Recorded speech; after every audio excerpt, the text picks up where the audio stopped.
कोणताही पदार्थ बनवायचं म्हटलं की त्याच्यासाठी वेळ हा लागतोच. पण आजची जी रेसिपी मी बनवणार आहे त्याच्यासाठी वेळ हा फार कमी लागतो. दरवेळेस कोणतीही रेसिपी बनवताना त्याच्यासाठी आधी प्रिपरेशन करावी लागते, सर्व सामान काढून ठेवावं लागतं. त्याच्यानंतर तयार झाल्यावरती तो किचनसुद्धा क्लीन करायला फार वेळ जातो. पण हे सगळं करायला आवडतं कारण की कुकिंग करायला मुळातच खूप छान वाटतं आणि जर घरामध्ये कौतुक करणारी लोकं असेल तर अजूनच भारी वाटतं.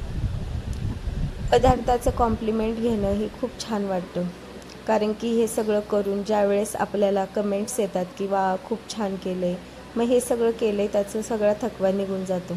पण आज काय करणार, आज घरी कोणीच नव्हतं, मी एकटीच होते. त्याच्यामुळे आज मी इथे बनवणार आहे माझं आवडतं कम्फर्ट फूड.